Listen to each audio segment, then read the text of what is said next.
You're listening to Punisher Waterfowls, the Union 0430 podcast.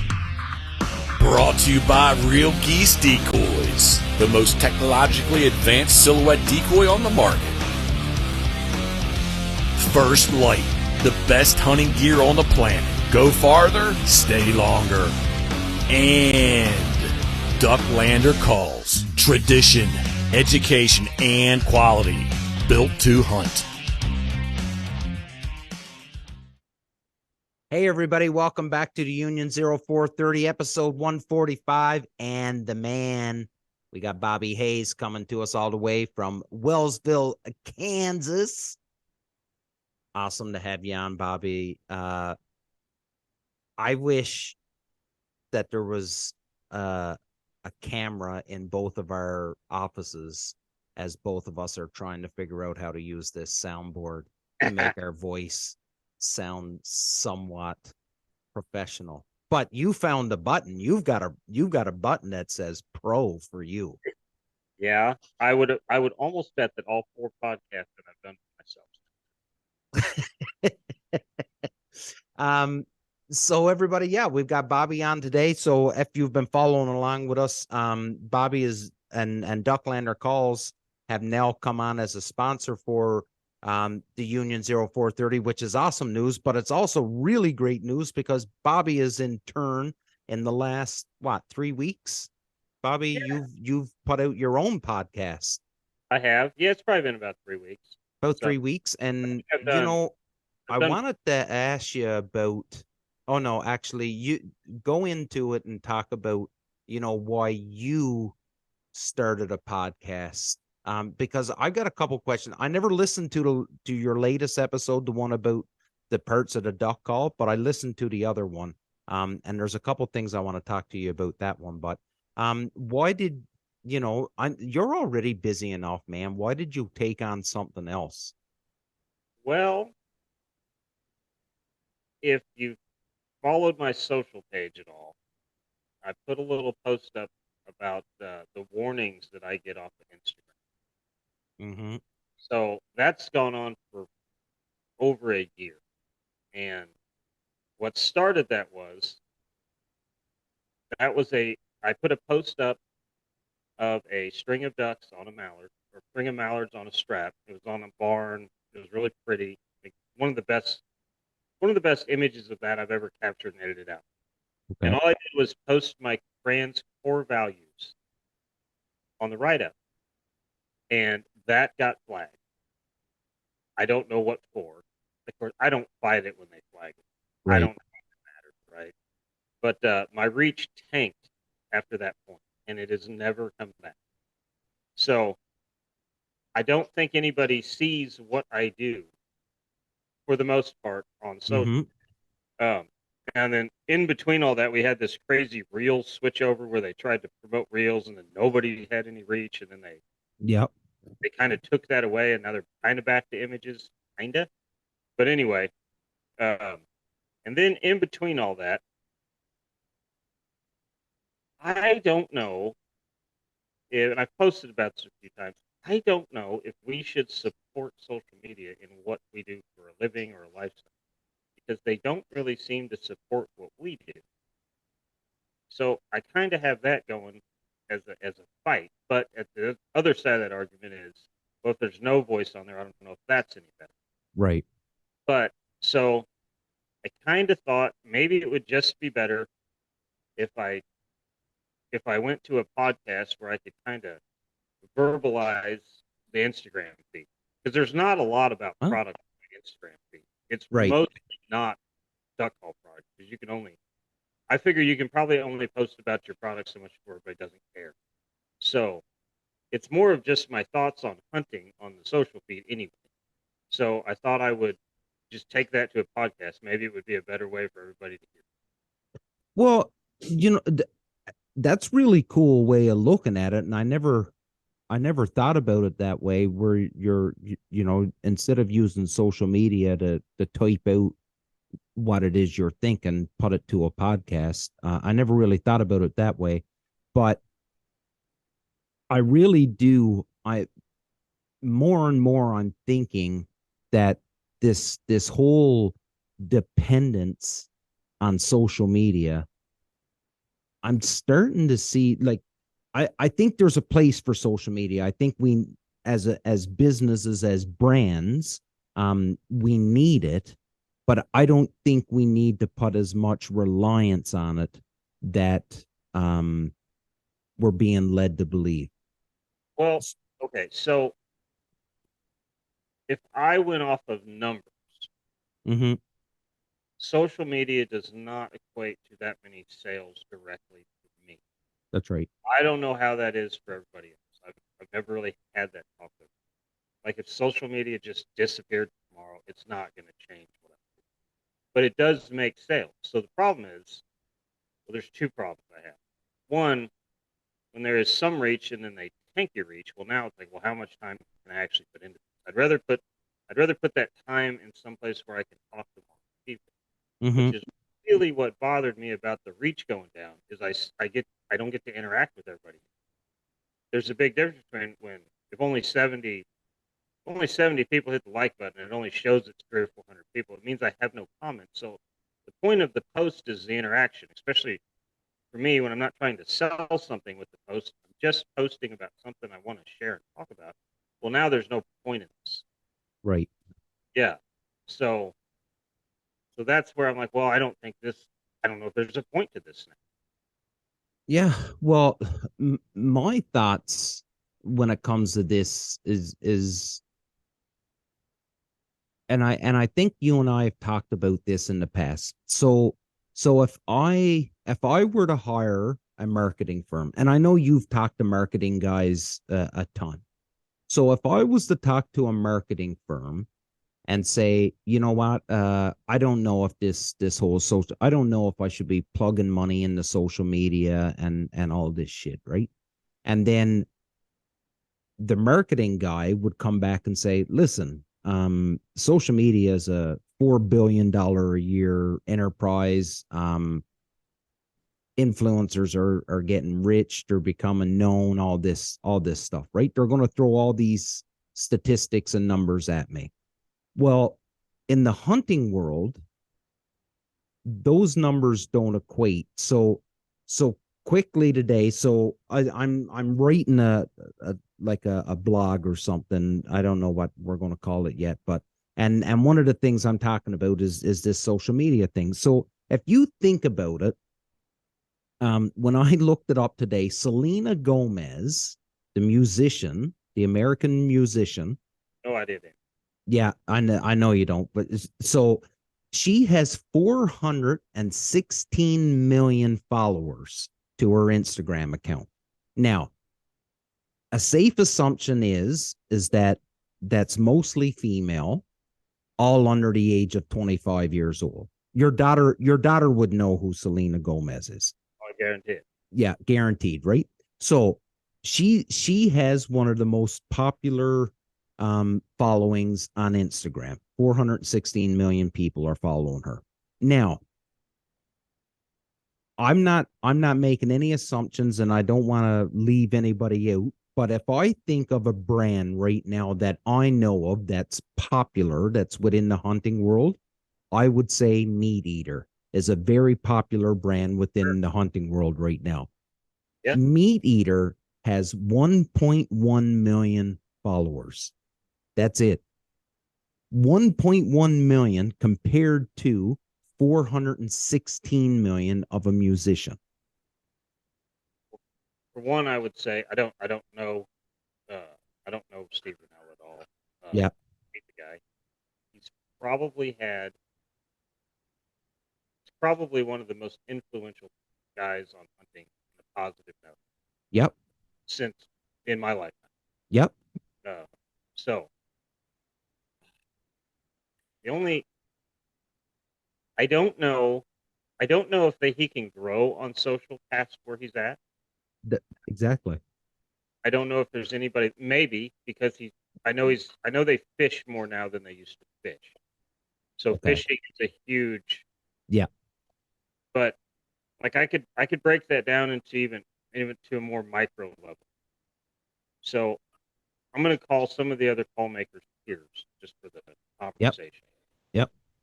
if I look at a lot of my peers, now there's some freakish ones on the outside of what I do that have huge following, but Mm-hmm. for the most part, most of the guys you would see in a call case in a store, if you get on Instagram, we've all got we're pretty close in followers. Yep. Yep. Could be 20, 30-ish thousand followers. And then there's some outliers with 100,000.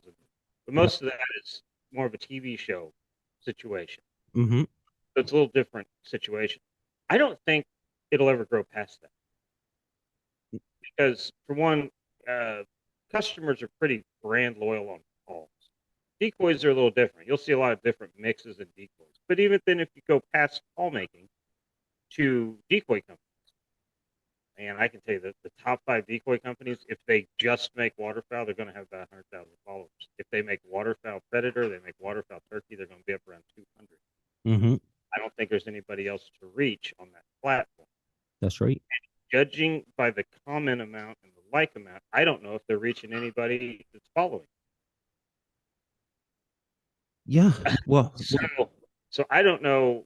I'm having a hard time figuring out just what's the point of it, personally. Now, that's not particularly from a sales aspect. It's more coming from, I try to, the marketing guy I'm talking to right now that I like the most, his term is show out for the customers or show up for the customers. So that's one of my main goals. That's why I do calling lessons online. That's why you warranty product forever. That's why you do hunting videos. That's why you do everything. You're trying to do the best you can customer service wise and what you're providing. mm-hmm. I don't think the tools let me do that anymore. It's social media. Do you think that possibly so you have more followers than what I have, what the Punisher brand is. So for you, do you think now you've had a couple posts that have been banned, you've had, you know, Instagram flag stuff that you've done and stuff in the past, because of your high numbers in the hunting world or in the waterfowl world, do you think that your content would be more visible if you were constantly paying? Yeah, that's the thing. I don't pay them anything. Like, yeah. I'm not going to pay them. No. Yeah. My issue with that is I think it has to be organically good enough to get people interested, or I don't know if it's relevant enough for me to keep posting.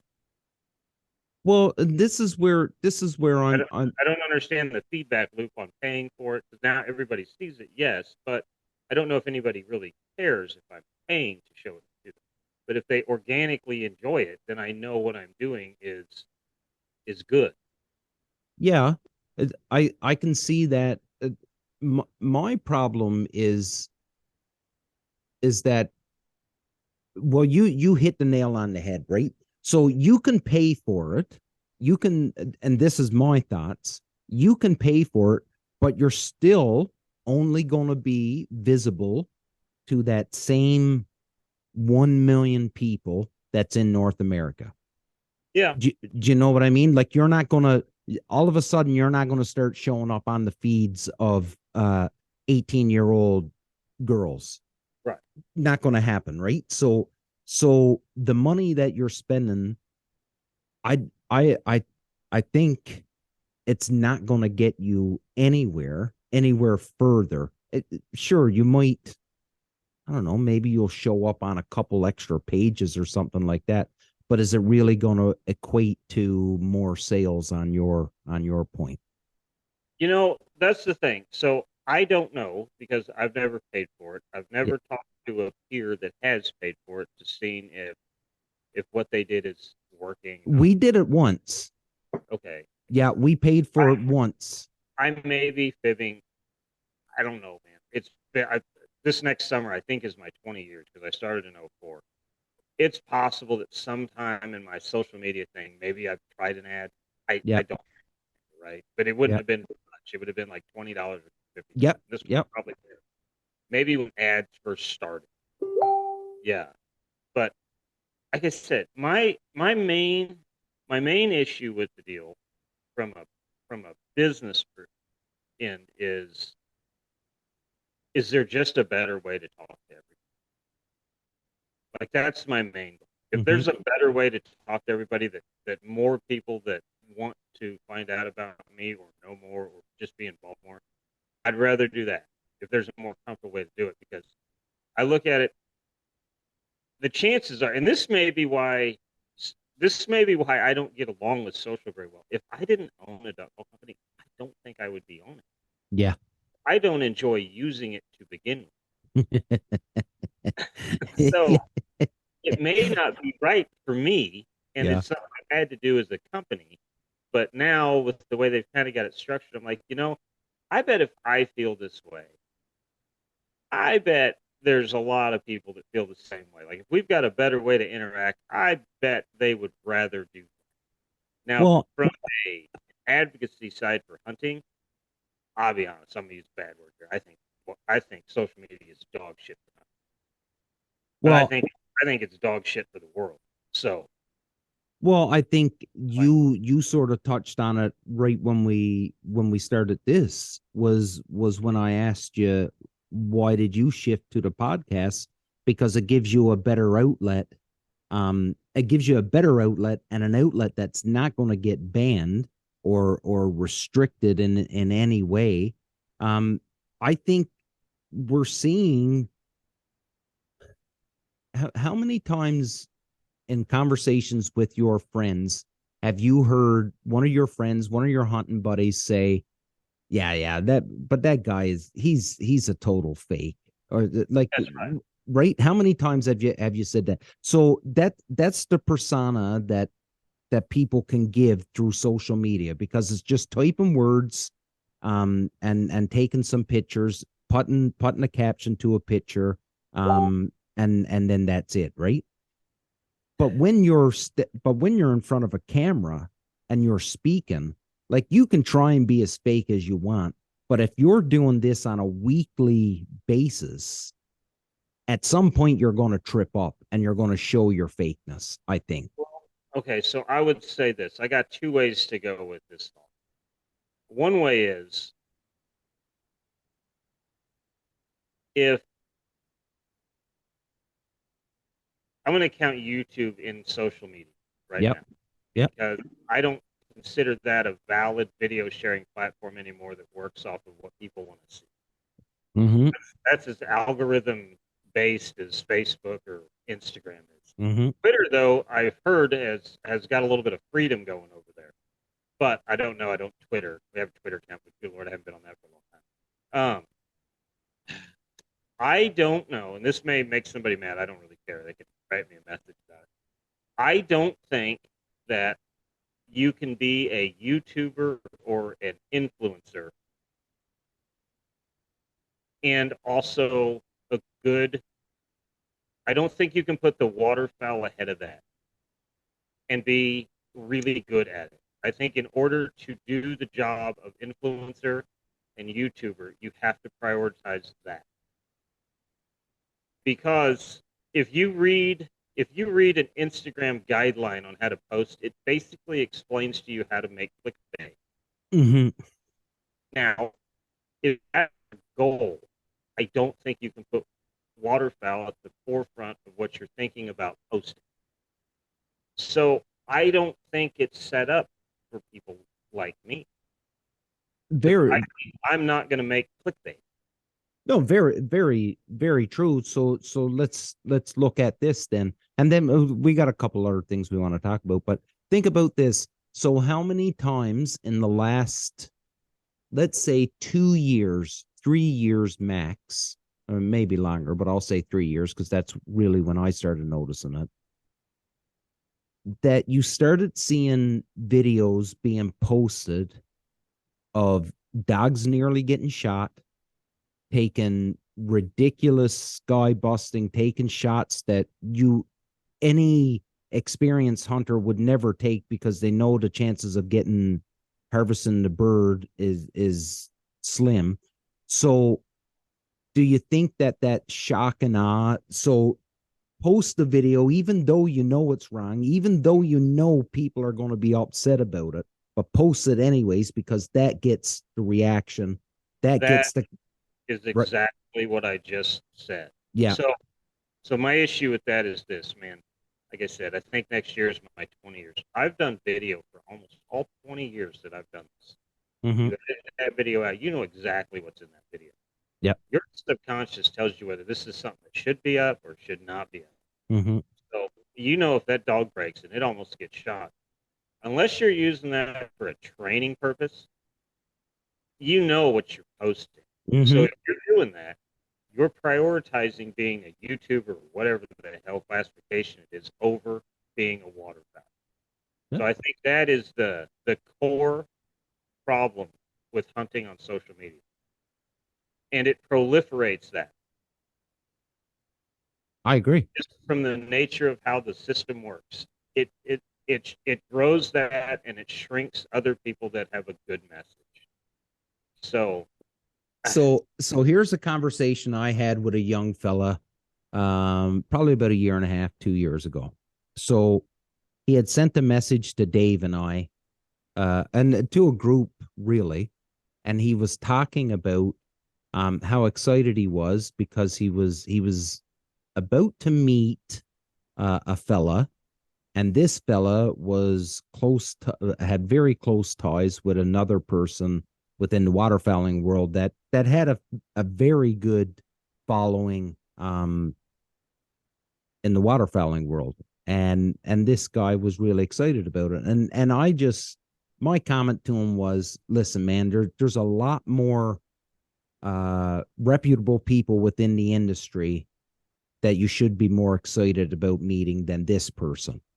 And his response to me, and this says a lot, his response to me was, well, for my generation, he is who I want to talk to.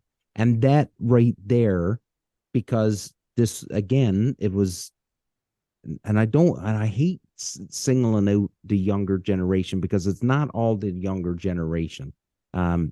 But in this case, it was a younger person, and they were just drawn to these videos of this. I call it shock and awe, where I think it's just what they get fed. yeah. I think if you give them the choice, they'll pick better. Okay. Yeah. I don't think the platform gives them the choice, and unfortunately, this is just the platform they use. Mm-hmm. I get it, but yeah. The other argument I would have with this, so I've got a buddy that makes he makes film, he makes big game film. Yep. I'll tell you who it is. His name's Donnie Vincent. Mm-hmm. Dude, Donnie's a legit person. Outside of being a hunter, he's just a legit guy. Mm-hmm. The guys that work for him are super great. If content won out, I don't know if there's somebody on the planet that makes a better hunting film than that man. Nope. His production guys. I don't know if it's possible to make a better quality hunting film. No, I agree. That is, those guys that I do stuff with at Heartland Waterfowl, the local guys. Mm-hmm. I don't know if you can get a higher quality production rate on a TV show. So, since neither one of those guys are at the top on YouTube, Mm-hmm. it's not because of the quality of content that ranks up top. Good point. So, to me, that's just inherently flawed. Yeah, good, very good point. Yeah. So, when it just boils down to, and I also think maybe I'm just getting old and crusty. So, well, I didn't want to say trying not to become the grumpy old guy, but like I said, a lot of the stuff I see, I just don't understand. I don't understand the point of it. I don't understand why anybody could want to do it other than to become an influencer. It's the only thing. So now, on the flip side of this, because I don't want to be hypocritical, I would probably technically be called an influencer. Yeah. Maybe. I don't know. I tell people, either don't call me that. You can call me an educator. That's fine. Yeah. But just tell them I know the guy that owns that brand and I like what he does. Mm-hmm. I don't like the term. I don't think the term can be used with putting waterfowl at the forefront. Now, maybe it can. Maybe somebody will write me a message and say, you're thinking about this all wrong. I just haven't seen it. Yeah, and I welcome anybody to chime in and send a message to either one of us on this, because as you're talking, that's what's going through my head now. Am I is this what I'm doing? Am I trying to be an influencer? Which See, I don't think you are. I don't think it works that way. okay, yeah, because Yeah. because I don't want to be labeled as a friggin' hypocrite either, right? Like I don't Well, want, like I said, I mean, it's hard to not. It's hard to differentiate a lot of this because I'm yeah, in the business of selling calls, which means I have to show that off. yeah, But I think it's more of the reason why you're doing something than fair yeah, point. Yeah, than yeah, that kind of makes the line get gray in that sense. yeah. But yeah, Um, I did want to talk to you about your first, because this was something that you brought up on your first episode of the podcast, and it's a term that I hear. I hear it a lot, and I think everybody has a different definition of it. And for the people that haven't listened to it, listen to Bobby's podcast, please go check it out, because there's some real educational stuff in there and some things that'll really get you thinking. And this is the thing, your definition of a killer. And I think that your definition is probably one of the best definitions I've ever heard. And I'd like for you to expand on it right now for the millions of people that listen to the Punisher podcast. so to me, the term killer is an endearing term. Mm-hmm. It's a respectful term. Uh, the short form of that means I could hand you a box of shotgun shells, and the guy that's a killer could feed you for a week. Mm-hmm.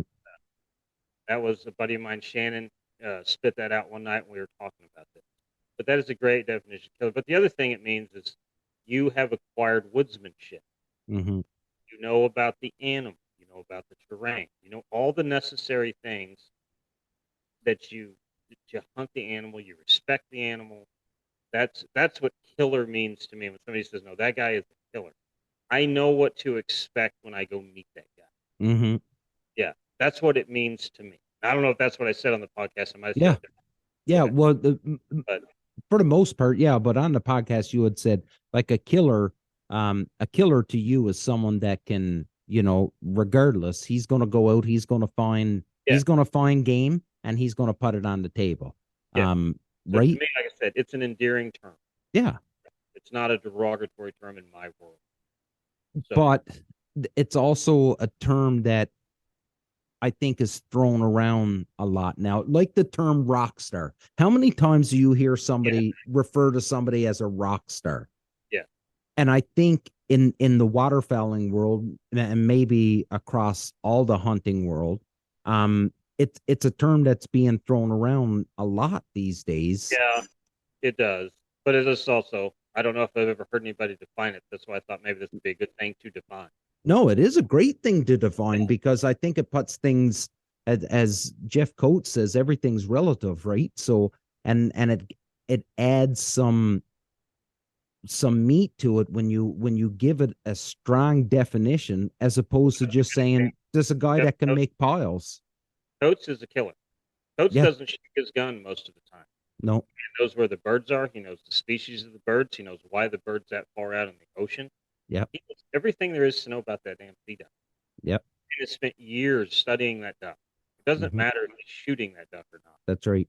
That man takes them guys out every day and kills those ducks. Yep, Yeah, Coates is a killer. yeah, That's what it is. yeah, Yeah, like I said, it's a badge of honor, in my opinion. yeah. No, real good point. Real good point. Now, this is kind of off subject, and this is a little bit of a tangent, Oh, but good. and again, this may irritate some people, and I don't really care. Yeah, When I see 20 guys hunting out of an apron, I and they're like I dropping like where birds, this and is they're going. just all falling and crippling across the field, I can tell you what I see. I see one guy hunting and 19 guys shooting. There's one killer in that group most of the time.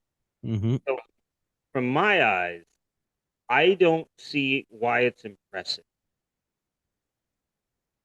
I don't understand I get it. They shot 80 birds or 100 birds, and not to say if I wished I could do that.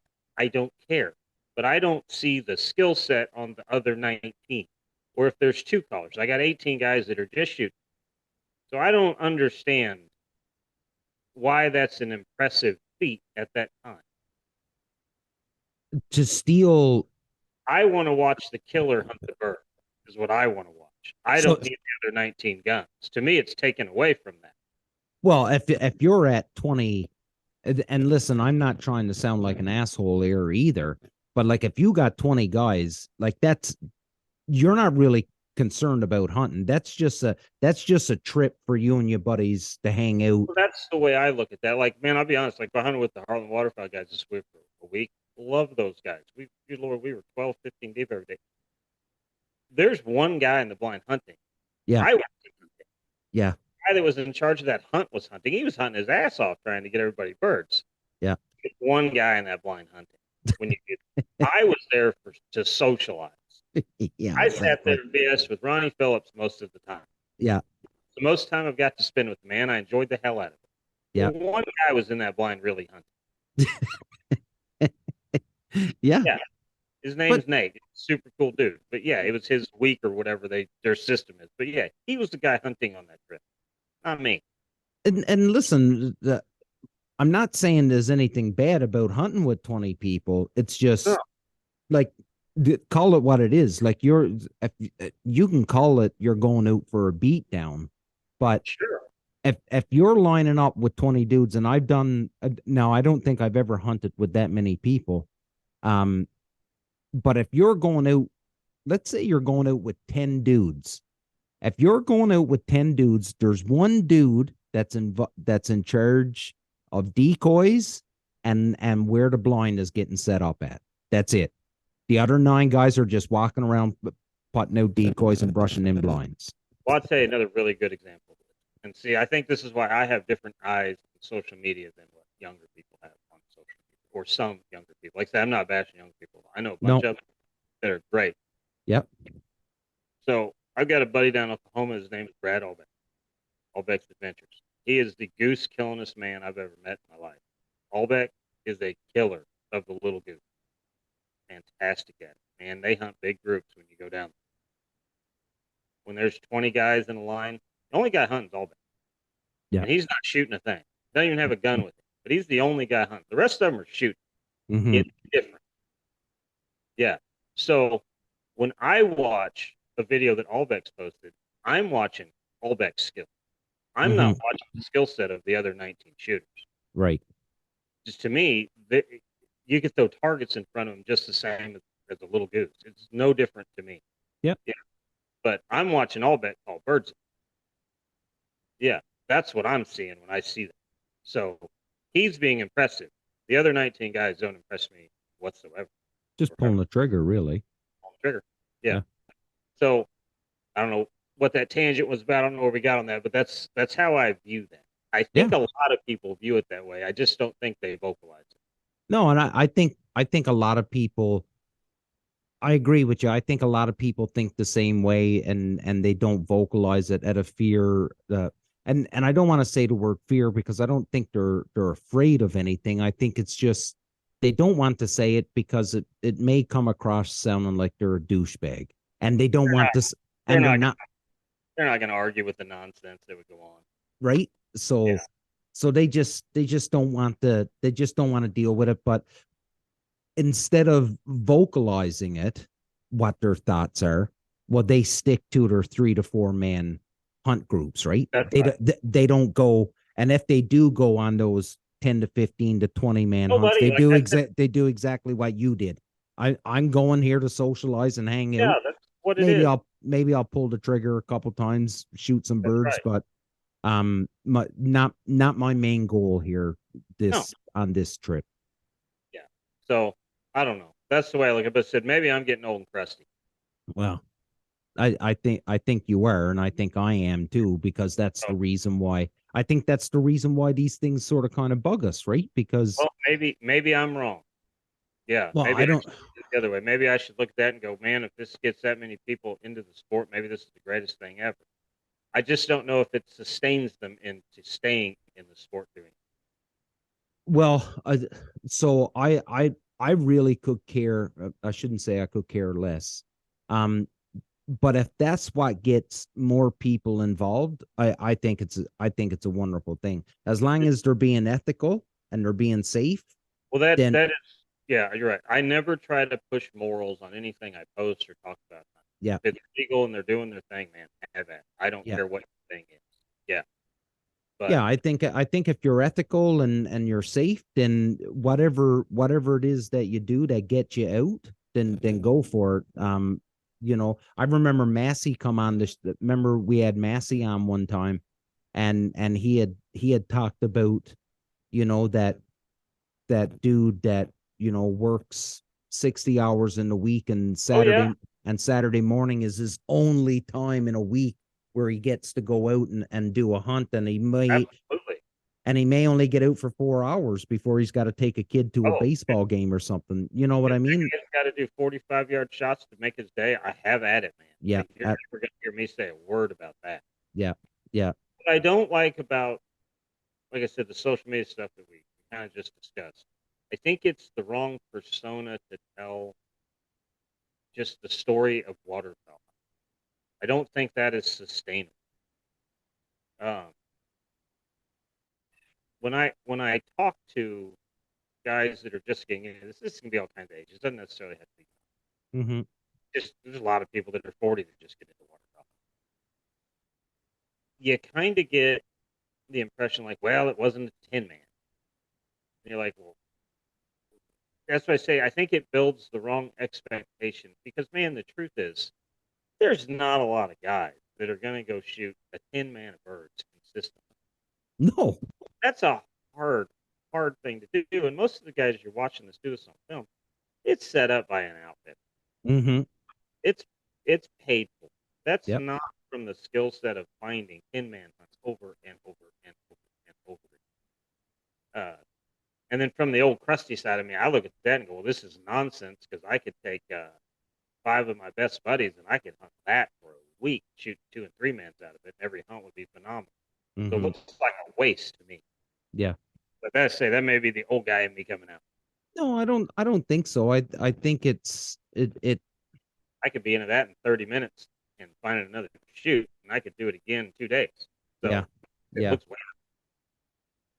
I I did have a string of thoughts there that I was going Did I mess them up? Well, I think I was listening to you and I was like, yeah, I'll let them keep going, and then and it was gonna be good, like Pulitzer Prize winning too. Right. Like, oh yeah. So anyway, the podcast I started, it's kind of a way for me to air this stuff out. No, that's awesome, and I think it's a great idea. And hey, when I talk about this stuff, if I'm wrong, I would love somebody's opinion back because maybe I'm wrong and I need to think about it another way. But that's how we learn. Yeah. So I don't think it'll ever get better if we don't talk about it. And I know I'm not the only one that thinks of it in this way, especially industry person wise, other industry guys, peers, whatever you call them. Because when I'm around those guys, we have very similar conversations. Yeah. Yeah. I can tell you that it's not because they're doing it and we're not doing it. It's nothing to do with that. You just look at it and you're like, I don't get it. Yeah. So Like, is this good for the sport? So this thought just came to me, and we're talking about social media, and I guess the biggest thing, for anybody, so business wise, right? And if you're just putting up pictures for yourself, just showing your hunts and your activities, then yeah, go for it, because that's exactly what I was entitled to do, right? It totally 100%. But if you look at a business, and I'm not trying to exclude anybody, but if I think so, when you do your post, you told me one time you never make a post with a picture from a phone. It's always from your big camera, right? Always. So Yeah. if you watch social media, and if you're on Instagram especially, I'm going to tell you that I don't think that there is another account on Instagram that shows pictures better than what Apex Ammunition is doing it right Oh, now. dude, I tell you what, I don't know the guy. I Yeah. think it's Josh Lewis. I don't know the guy. I know Heath that works there, and I know Yeah. Kyle. I've known Kyle since he was a kid. I'll call it old shows.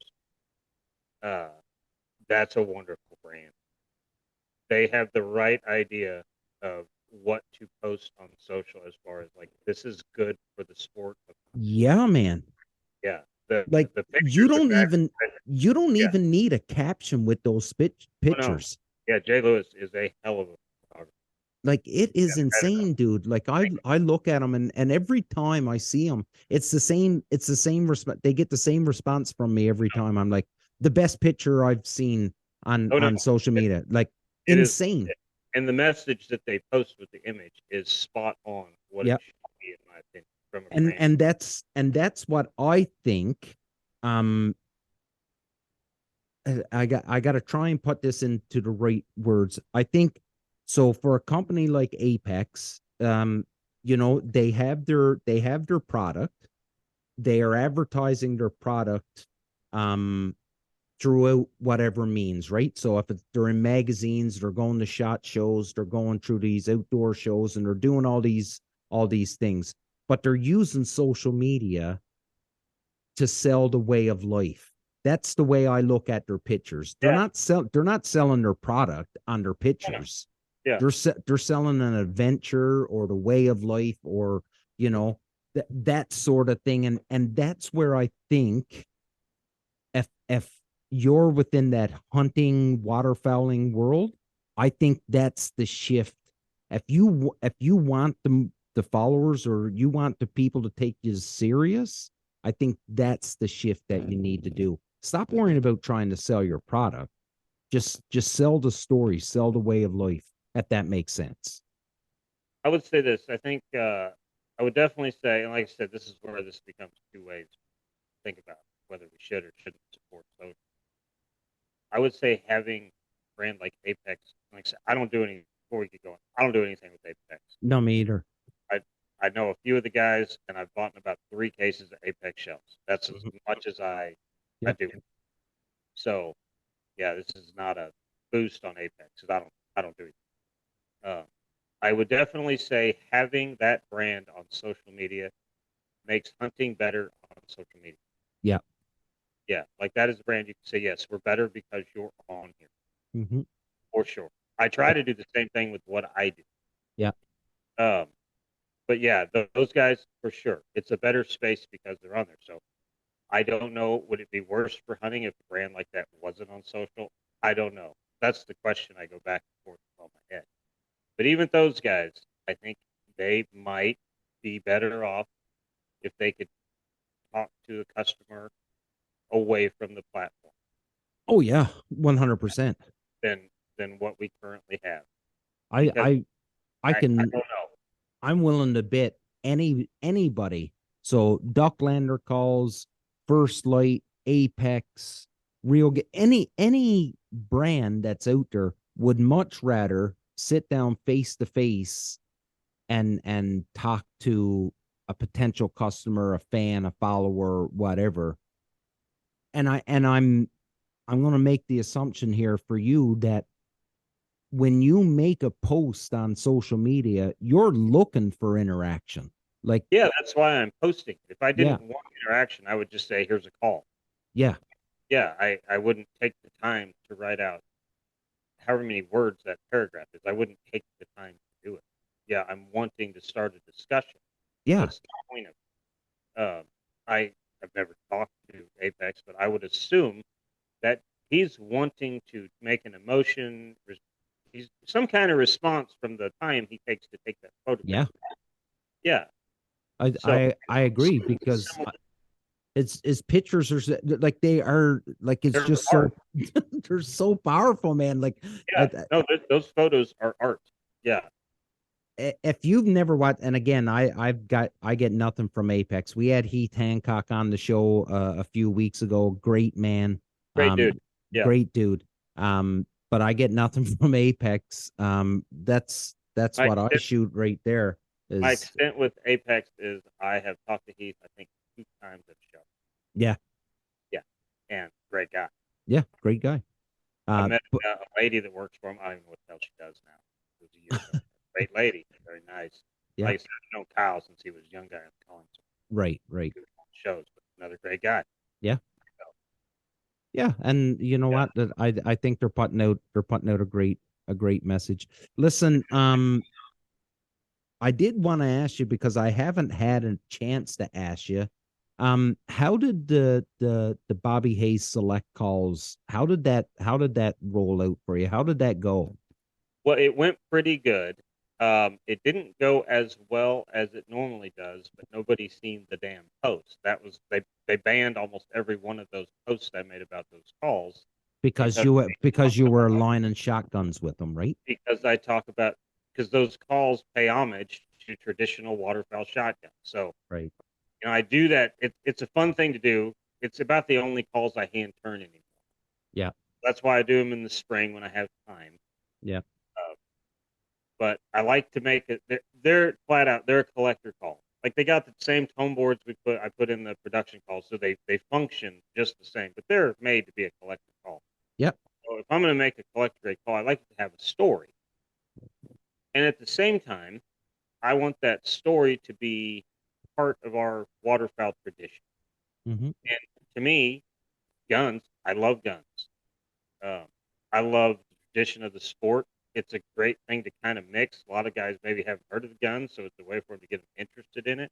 Mm-hmm. And once you get interested in the old guns, a lot of guys kind of work their way into market hunting, and then you kind of work your way into you can kind of figure out why we have the laws we have now. So you just understand the sport a little more from a Mm-hmm. little bit of tradition. But yeah, they banned every one of the damn posts. So And I always, I sort of kind of always viewed Instagram as kind of the Wild West. Like you could pretty much get away with and this was my thoughts. Like you could pretty much get away with anything because you see pictures of birds falling from the sky and everything on there, but it's starting to shift that way now, right? Like first it was Facebook, then you started seeing YouTube putting a whole bunch of yeah, restrictions down, and now you're starting to see Instagram clamping down on this stuff. And I'm telling you, for the person that has the know-how, the money to pull it off, the know-how, um, and I guess the server, I'm telling you, the person that makes a completely online hunting community where it's sort of like I think it's called My Outdoors or something like that. yeah. When I put that post up, I was really just being a smartass when I posted that deal about being banned. Yeah. But what's really funny is they sent me they also banned that post. Yeah, I thought about reposting the banned post that they Yeah. sent me. They told me if I wanted to take it down, I would get a better response. That's the most reach I've had on a post in 65 weeks. Yeah, That's awesome. like I said, if they'd let me sponsor that, I'd send that to everybody. Yeah, but I know they wouldn't approve it. No. But I think I forgot where I was going. But anyway, let me think about it here. I might catch it back. Say what you were saying, maybe I'll remember. I don't know what I was gonna say. Well, two fucking good ones on a podcast here right now. yeah, but so I oh, that one I understand. It did have a little section of a Benelli receiver in it. So like I get it if that's your rule. Yep. The other posts they banned, all of the other ones just have pictures of ducks. Yeah. But the write up talks about a firearm. So I don't know. Like I said, I've never talked to an ammo company. I don't know what they're getting. I don't know how they're getting away with posting at all. Yeah. Yeah. So Yeah. Good point. I don't know. I don't know if they've got a marketing firm that's giving them key phrases not to type in. Oh, that's a good one. So here's going to be the last rant, or not really rant, but the last topic before we shut this down. So for the past 2 weeks, I've been getting this phone call coming in from Arizona, and I know it's bullshit, right? Because I don't know anybody in Arizona, so why would they be calling me? So, anyways, it's been going to my voicemail, and it's from Google saying that um I I, I guess Google has a thing now where you can push the button and you can speak what you want search for. So if you say I'm looking for duck calls, well, then if you're a business that's already on Google, then you could add duck call as your one of your keywords. So then when people, say the word duck call, then you populate, right? So, anyways, they called yesterday or the day before, and I'm talking to this dude, and super nice guy, and he's like, "So what words do you want?" So I pick out. I was like, I don't know, hunting, waterfowl, ducks, geese, and I picking out these key words, right? And everything was going good. And he was like, "Okay, so now we got to figure out how we're going to process this fee." And I'm like, "Hold on a second. What fee?" I'm like, "I already pay Google. Like, I have a Google account. We have a Google business account or whatever, all this stuff." He was like, "Well, yeah, but this is something." I was like, "Not interested, buddy." And he was like, "But you're probably missing out on a lot." I'm like, "Well, I'm probably not really missing out because I don't think many people are coming to Google to search me up. Um, and I don't think there's a lot of people that's hitting Google again. I I think this social media and this whole thing, I just don't think that there's a ton of people out there that's spending their time searching for waterfowl hunting. If you're into duck hunting or goose hunting, I think you sort of kind of already know where to look, and Yeah, once you find one, you can deep dive then from one, right? You don't I don't think you need to be on there. But anyways, I just thought it was funny. they say forums are coming back right now. I could see it, Yeah. but my only fear with forums coming back is what I see on these, and I know you're not part of them, but there's a lot of these, hunting groups on Facebook and stuff, right? My only concern about the forums coming back is these bullies, and for lack of a better term, I'll call them bullies. When somebody asks a genuine question because they honestly don't know, and they and then the person who asked the question gets absolutely blasted because someone thinks that they should already know the answer to that question. That's the thing I don't want to see with forums and stuff coming back. Well, all right. So for anybody that's ever wondered about this, it's probably not the two people. I am not on a single Facebook group, No. trader page. I do none of that. I was at one point. Yeah. Most of that's because they used to be able to add you to the damn thing. You could just add people to those pages. Yeah. I I don't see anything but fighting Yeah. on the pages. Yeah. So I've I am under the assumption that if I've done a good enough job with customers, they will just take care of whatever needs taken care of on those pages for me. Mm-hmm. If they don't do that, then I haven't done a good enough job supporting a customer, providing them service or product. Yeah. Good So point. I am personally just not on them because I don't get anything out of them. It's just a lot of arguing. It's because like when I seen them, if there was a thread and it had 3 pages of response, well, that's an argument. Yeah, I mean that's what that is. So so yeah, I don't know when it was. It was probably 3 or 4 years ago. I left all of them. Yeah. Yeah, I love it now that they can't add you back without asking. Yeah. But I will probably never be on one again. I don't know what I would do on the page. Um, I think maybe 2 years ago when I switched from a mirrored camera body to a mirrorless, I might have got on a camera group to try to read some thoughts on it, and Yeah. I might have done that for 2 days and realized, well, these guys argue as much as waterfowlers, and Really. yeah, I I still check them out because I find that I like some of the bonehead stuff that people post. I Um, occasionally will have somebody message me and say, hey, do you see what's going on this page? Sometimes it could be about a call. I have absolutely no, I don't yeah. care. Yeah. Yeah, they'll sort it out themselves.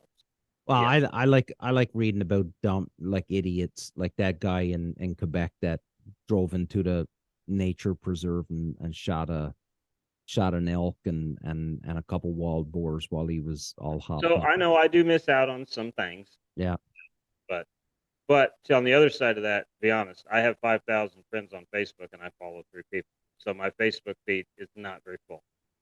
So that's my wife and a couple other people. Yeah. Yeah. Yeah. So just so anybody wonders, yeah. If I'm friends with you on Facebook, I don't see a damn thing you do. So Hey, yeah. right from the man. You can't blame him there. Hey, listen, this was episode 145 of Two Grumpy Old Men that just got on and just pissed off and just got on a rant. So um but know that it's not arguing or pointing it out for the sake of arguing and pointing it out. It honestly is our thoughts on where we see the world and the whole bit. You can disagree with it, and that's your God-given right to disagree. And I'd love to have a conversation with anybody, and I know Bobby, you welcome it too.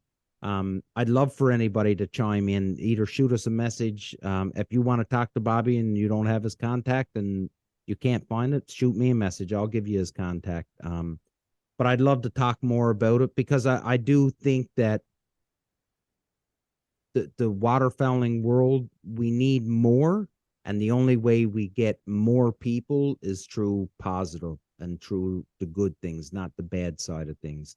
So that's just my thought. Last words to you, Bobby. I would say this. I never try to post or say anything that's divisive in our sport. Mm-hmm. But at the same time, I think things need discussed. I don't think you can make anything better without the discussion. So Absolutely. that's always kind of my goal is to kind of nudge the discussion. So Mm-hmm. maybe it's not a discussion with me directly. Maybe it's just somebody heard it and 2 guys discussed it, or a group discussed it. And maybe it's, yeah, I think we'll go a different way with this. Yeah. Yeah, or maybe we'll quit supporting this. Yeah, if it's not the best thing for our sport. So that's my goal. Yeah. Like it's And not just a bitch. I don't. Yeah. and I know the term isn't a popular one, but I think that is the what the term influencer was meant to be. Was that somebody had a voice and that voice made you think differently on a subject. So either way, episode one. Jordan Peterson was a waterfowl. I wish Jordan Peterson was a waterfowler too. You know what? He's only a couple hours away. What are the chances Jordan Peterson to come hang out in a duck blind with me? If you would ever catch something I said and wanted to go waterfowl, come on. Yeah. Be the best voice we've ever had in this. Yeah, absolutely. Okay, buddy. Thanks so much for doing this, Bobby. This was episode 145 of the Union 0430. Make sure you head over to Bobby's podcast and check it out too, because it is there's some really good information and some really good topics that'll get you scratching your head and wondering about. So with that, big love, surround yourself with good people, and listen, don't be assholes to one another. Until next week. Ciao.